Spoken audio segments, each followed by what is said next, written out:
علی الفلاح، آؤ کامیابی کے لیے۔ آج ہماری مسجدیں ویران پڑی ہیں، ہر جگہ مسجدیں ویران پڑی ہیں۔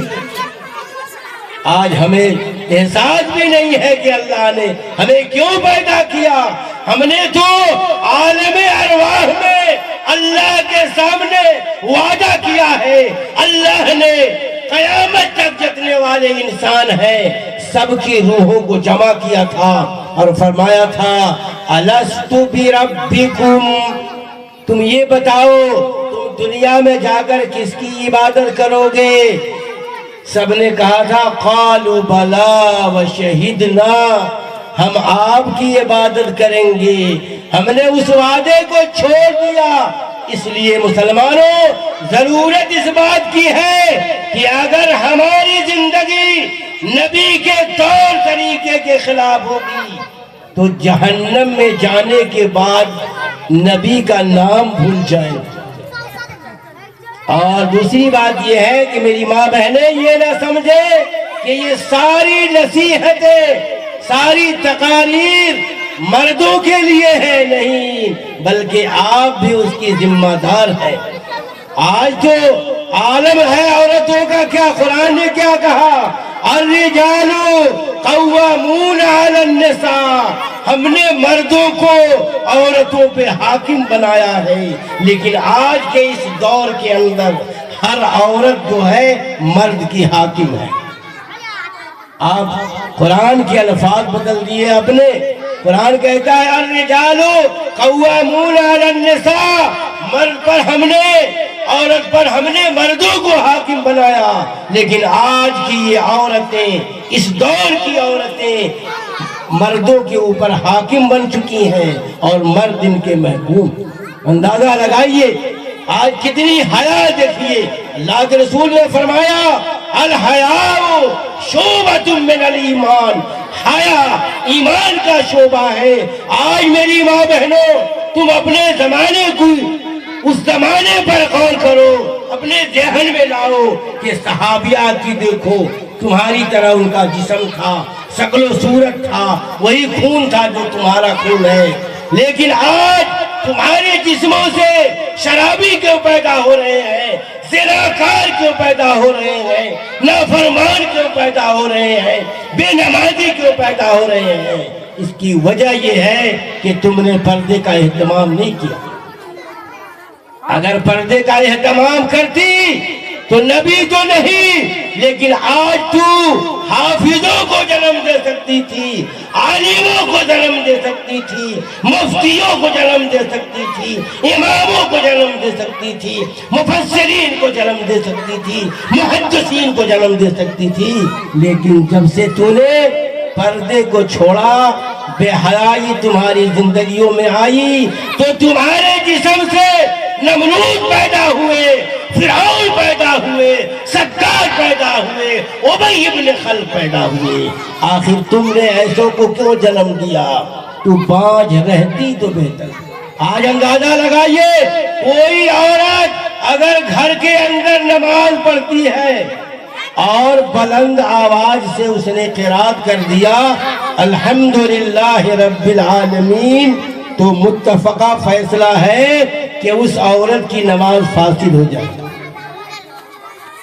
وہ شریعت جو کسی عورت کو حالت نماز میں قرآن زور سے تلاوت کرنے کی اجازت نہیں دیتا، کیا وہ شریعت اس کو برداشت کرے گی کہ آج ہماری عورتیں بازاروں میں گھومیں، شادی بیاہ کے موقع پر ناچیں اور اپنی آواز غیر مردوں کو سنائیں؟ وہ شریعت کبھی اس کی اجازت نہیں دیتی۔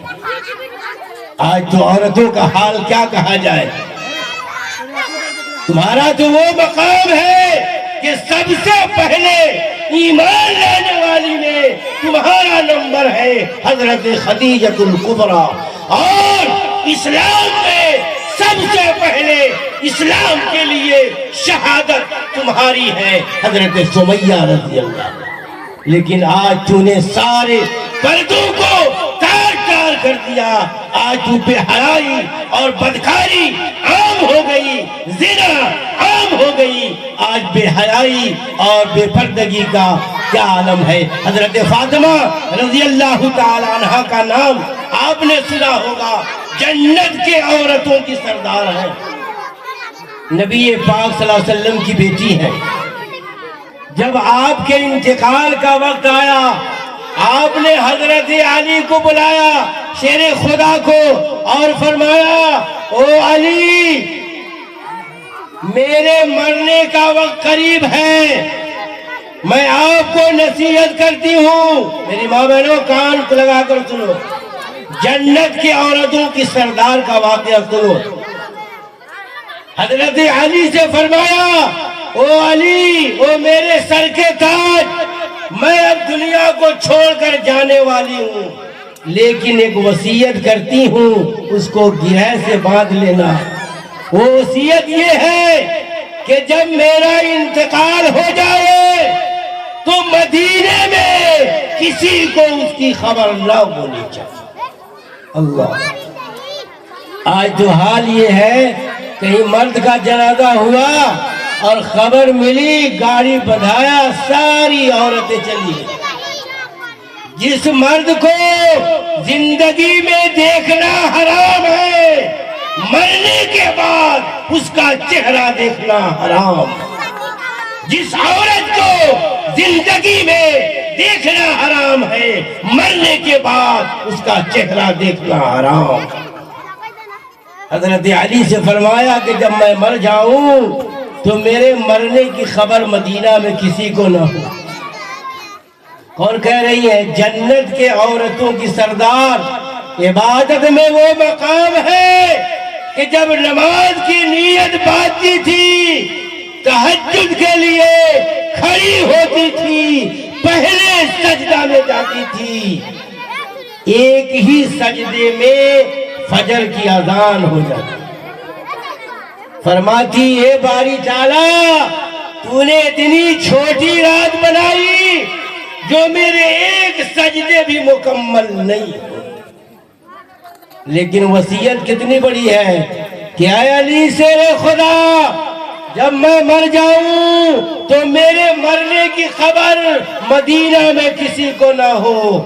حضرت علی نے پوچھا کیوں؟ فرمایا او میرے سر کے تاج, جس طرح میں نے پوری زندگی کسی غیر مرد کو نہیں دیکھا, تو میرے مرنے کے بعد میرے جنازے کو کوئی نہ دیکھے. اللہ, انتقال ہو جاتا ہے, غسل دیا جاتا ہے. حسن حسین ہے, حضرت علی ہے, غسل دیتے ہیں, کفن پہنایا. 3 آدمی ہیں. دیکھو, کائنات کے نبی کی بیٹی ہے, جنت کے جوان حضرت علی مرتضیٰ کی بیوی ہے, میدان کربلا کے شہید حضرت امام حسین کی ماں ہے, لیکن جنازے میں 3 آدمی ہیں. چارپائی اٹھانے کے لیے 4 آدمی چاہیے. اللہ رب العزت ایک صحابی کو بھیج دیتے ہیں. ایک صحابی جاتے ہیں, دیکھا کہ جنازہ پڑا ہوا ہے, اٹھانے والا نہیں ہے. حضرت ابو ذر غفاری رضی اللہ تعالیٰ عنہ کسی کام سے گئے, دیکھا جنازہ رکھا ہے, چارپائی اٹھانے والا نہیں ہے, 3 آدمی ہے, چوتھا نہیں ہے. آپ نے کندھا دیا, قبرستان میں پہنچے, جنت البقیع میں دفن ہو رہی ہے. کہاں؟ جنت البقیع. جب حضرت فاطمہ الزہرا رضی اللہ عنہ کو قبر میں اتارا گیا, حضرت ابو ذر غفاری رضی اللہ تعالیٰ عنہ کو ایمانی جوش آ گیا اور فرمایا اے قبر, تجھے معلوم ہے یہ کس کی جنازہ ہے؟ یہ جنازہ ہے امام الانبیاء جناب محمد رسول اللہ کے لاڈلی بیٹی کا. یہ جنازہ ہے جنت کے جوانوں کے سردار حضرت علی کی بیوی کا. یہ جنازہ ہے شہدائے کربلا حضرت امام حسین کی ماں کا. قبر سے آواز آئی, اے ابو ذر غفاری, یہاں حسب نسب نہیں چلے گا، یہاں تو اعمال کے مطابق معاملہ۔ میری ماں بہنوں، آج شادی بیاہ کے موقع پر ناچتی ہو، تمہاری آواز بھی سطر ہے، جس طرح تمہارا صدر کھولنا حرام ہے۔ کوئی عورت نماز پڑھ رہی ہے، درمیانی نماز، اگر اس کے سر سے اس کا دوپٹہ کھسک جاتا ہے، ایک رکن کے برابر اگر اس کا بال کھل جائے تو اس کی نماز فاسد ہوگی۔ آج ہماری عورتیں بازار کر رہی ہیں، بازاروں میں گھوم رہی ہیں، کہیں جنازہ ہوا، بھیڑ لگا ہوا ہے، ہجوم لگا ہوا ہے، مرد کے چہرے کو عورت دیکھ رہی ہے، عورت کے چہرے کو مرد دیکھ رہا ہے۔ یاد رکھیے، جس مرد کو، جس عورت کے لیے زندگی میں دیکھنا حرام ہے، مرنے کے بعد بھی اس کا دیکھنا حرام۔ حتیٰ کہ اگر بیوی مر جاتی ہے تو شوہر کے لیے بھی اجازت نہیں ہے اس کے چہرے کو دیکھنے۔ مرنے کے بعد اس کا جو ہے تعلق ختم ہو گیا، اب دیکھنے کی اجازت نہیں، چہ جائے کہ پورے محلے کے لوگ آ کر دیکھتے ہیں، لیکن اگر شوہر مر جاتا ہے تو عورت اس کو دیکھ سکتی ہے، اس لیے کہ قرآن نے کہا 4 اشہر و عشرہ، 4 مہینے 10 دن تک اس کی عدت میں رہے گی، وہ شوہر کو دیکھ سکتی۔ آج میری ماں بہنوں، آج اندازہ لگاؤ اپنی زندگی کا، ساری زندگی کی کمائی تمہاری برباد ہو رہی ہے بے حیائی، بے پردگی کی وجہ سے۔ اللہ کے رسول بیٹھے ہوئے ہیں، ازواج مطہرات، نبی کی بیوی پوری امت کی روحانی ماں ہوا کرتی ہے، پوری امت کی روحانی ماں ہے۔ بیوی بیٹھی ہوئی ہے، ایک صحابی حضرت عبداللہ ابن ام مکتوم تشریف لاتے ہیں، آقا نے فرمایا پردہ کرو، پردہ کرو۔ بیوی نے کہا اللہ کے رسول وہ تو اندھے ہیں۔ آقا نے فرمایا تم تو اندھی نہیں ہو۔ اندازہ لگاؤ، پردے کا حکم نازل نہیں ہوا ہے۔